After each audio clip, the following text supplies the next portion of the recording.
After President Biden requested a $105 billion foreign aid package from Congress, which included $14 billion for Israel, $61 billion for Ukraine, newly minted Republican House Speaker Mike Johnson came back with a $14 billion standalone measure to provide funding just for Israel, totally splitting off Ukraine, even taking a step further by clawing back that same amount from IRS funding provided by a landmark piece of Biden legislation, the Inflation Reduction Act.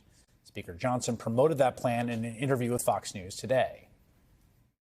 Do you think that will drive away some Democrats in the Senate even, or here in the House? It may, but my intention is to call Leader Schumer over there and have a very direct and thoughtful conversation about this. I understand their priority is to bulk up the IRS, but I think if you put this to the American people and they weigh the two needs, I think they're going to say standing with Israel and protecting the innocent over there is in our national interest and is a more immediate need than IRS agents. As you might expect, Leader Schumer is not having that. As for Senate Republican leader Mitch McConnell, so far, he's not giving Speaker Johnson's standalone plan much encouragement either. Their price for helping Israel and abandoning America's responsibilities around the globe, making it much easier for the ultra-rich to cheat on their taxes. How the heck could that be their highest priority? It's only when the hard right governs the Republican caucus. In order to make a law, it has to pass both bodies and be signed by the president. And we'll see if the bill comes out of the House, and if so, what kind of margin it has. This is Speaker Johnson's first major legislative move, the first big test of his ability to govern, and honestly, should not be a difficult one. And yet, Charlie Dent's former Republican congressman from Pennsylvania, he served 6 terms in the House from 2005 to 2018, and he joins me now.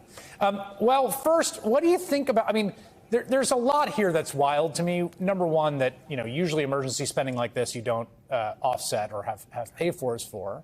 But second of all, this isn't even a pay-for because it's going to cost the deficit more because you get back less tax revenue. And third of all, it just seems like DOA. So what do you think of this as a first move from new Speaker Mike Johnson? Well, it strikes me as a simple sop to the hardliners within the conference. So they attempt to pass a bill like this. Maybe they can get the votes to get it out of the House. It'll go to the Senate. They'll strip it out.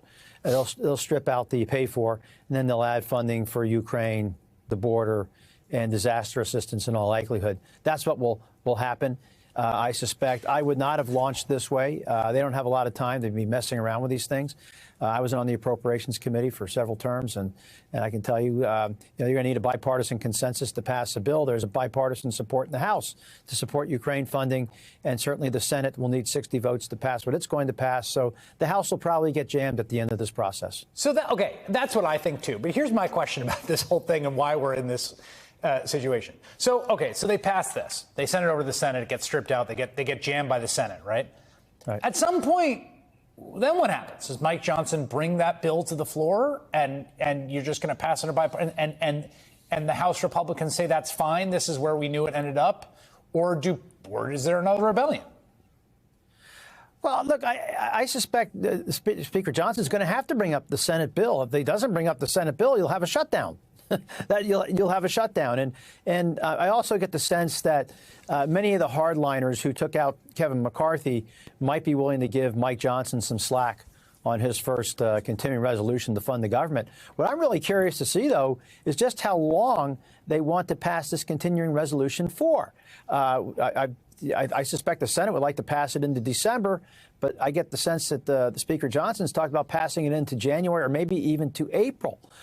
So that's another bone of contention. But bottom line is I think Speaker Johnson's going to be given some slack from his hardliners who took out Kevin McCarthy, I think more for personal reasons than any particular policy matter. Yeah, that's what Politico is reporting today, that most hard-right members said they're willing to give Johnson room to maneuver on a continuing resolution. Given the short timeline and his own history as a, quote, conservative hardliner. I want to ask you about another bit of news that developed over the weekend. And it's funny because, I think alternate universe, it would have been a huge deal that we would be covering a lot, which is Mike Pence's announcement that he's dropping out of the race for president. He was at a Republican event in Vegas over the weekend. Here's what he had to say. This is not my time. So after much prayer and deliberation, I have decided to suspend my campaign for president effective today. Were you surprised by that? And what do you think of it? I'm not at all surprised. I think he's right. This was not his time. And frankly, it's really not his party anymore either, nor mine, I should note. I think Mike Pence is really run as a very traditional, socially conservative candidate in a party that really is very much more populist these days. You know, when Mike Pence was, at his prime, he was kind of like one of the leaders of the ideological purity police, who, wanted to enforce a certain amount of doctrinaire thinking within the Republican Party, whether it was on abortion or gun rights or the economy. But since Trump came on the scene, Trump, we can say what we will about him. He was not ideological or doctrinaire. He was pragmatic to a fault. He had unfixed policy positions, and they shifted all the time. And, of course, Mike Pence is just the opposite, very fixed and rigid positions. But that's not where this party is anymore. It's populist. And it's really more about anger than it is about any particular policy positions. It's more about outrage and grievance, frankly. And it's almost been a policy-free zone under Trump. And, and I think Pence and some other candidates are trying to bring it back to policy, whether you agree with their policies or not.